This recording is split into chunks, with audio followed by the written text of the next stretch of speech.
And if you are insistently trying to get them to move, then you are applying force. Okay. You're applying force and which is a form of control, which is a form of abuse. What's good? It's your boy Zachary Carroll, aka Pastor Z, and welcome back to my channel where I help you apply the Bible to all of life's craziness.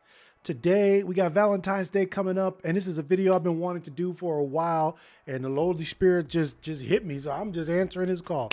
So we're going to talk about biblical leadership versus abusive control. What's the difference? While a woman can control a man, man can control a woman, we're not going to discriminate today. Today, I got 3 things I want to talk about real quick to help you discern whether you are being biblically led or abusively controlled, because that's what it is. First, biblical leadership is just that, biblical.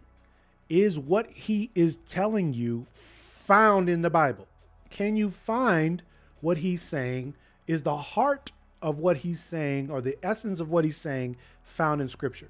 Basically, you can go to my video that I'll place right here about the biblical application, how to apply the Bible. In that video, I basically show you how to find any topic. What does the Bible say about, and I need you to watch this video because you need to know how to really do your homework. If somebody is trying to get you to do something or go somewhere or say something, and the reason, the rationale, the heart posture of why they're trying to do that is nowhere in the Bible, is nowhere found in the Bible, then you are being controlled.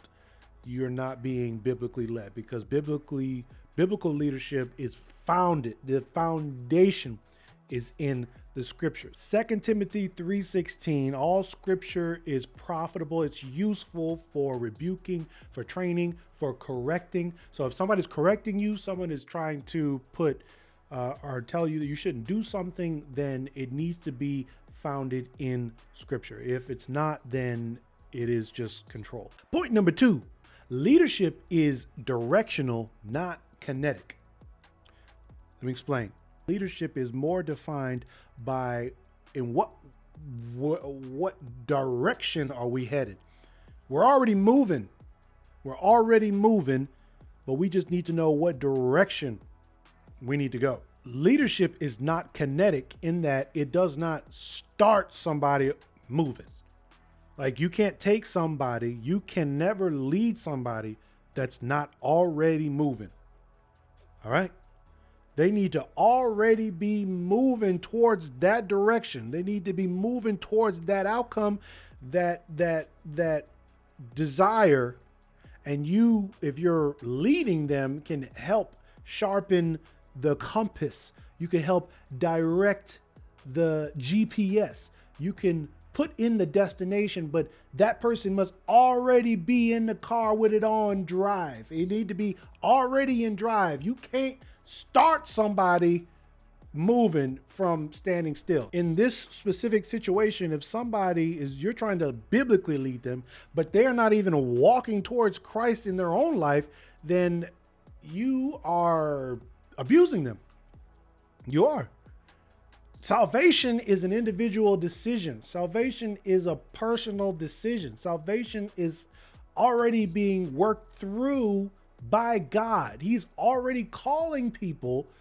All right. No one comes to the Father unless called. All right. So people who are not moving, have no interest in moving towards Christ, have no interest of applying the Bible in their lives, have no interest of doing things correctly or being pure, all this stuff, you have no power to start them on the path. And if you are insistently trying to get them to move, then you are applying force. Okay. You're applying force, and which is a form of control, which is a form of abuse. Now, you can move, and if they start moving because they see you moving, all right, that's cool. But at the end of the day, it is their decision. They have to make the decision for themselves to start moving in a specific direction before you can lead them. And finally, control, simply put, means that there is a disagreement. There is a plethora of disagreement. There's a mismatch. Okay, there is an unequally yokedness happening. All right, because if you are trying to lead somebody and you're constantly running into roadblocks and hiccups, and there's constant complaints, then ultimately that person just doesn't agree with you. That person is just not going in the same direction that you're going in, and you two are ultimately unequally yoked. 2 Corinthians 6:14, Paul says, "Do not be yoked together with those who do not believe. For what partnership is there between righteousness and lawlessness, or light and dark? Or what fellowship does light have with darkness? What agreement does Christ have with Belial? Or what does a believer have in common with an unbeliever? And what agreement does the temple of God have with idols?" Fellowship in the Greek means communion, partnership. And when two partners are mismatched, it is a business that is soon to fail. So, fellas, let's say you are dating a young lady and she wants to go to the club, but you don't want to go to the club. You just want to hang out at the house, or you just want to go out to a movie or something, whatever it is. You just don't want to go to the club. You don't want to stay up late. You don't want to get drunk. You don't want to do none of that. That's just not what you're trying to do. And she wants to do that. Or vice versa. Ladies, if you don't want to do that and your man wants to do that, and you're telling them not to go, you tell them you don't want them to go, and they believe that you're controlling them because of that. That's because the direction they're going in is contradictory to the direction you're going in. All right. That's because their heart is in the club. Their heart is not with you. Their heart is not in the relationship with you. The heart is in the club. And you need to understand that that's just the type of time they on. I mean, there's really there's nothing you can do to force people not to do what they want to do. What you need to do is you need to observe this. You need to understand, okay, this is where this person's heart at. This is what this person treasures. It's one thing I put another video up here I did a while ago about the necessity of understanding what's written on someone's heart.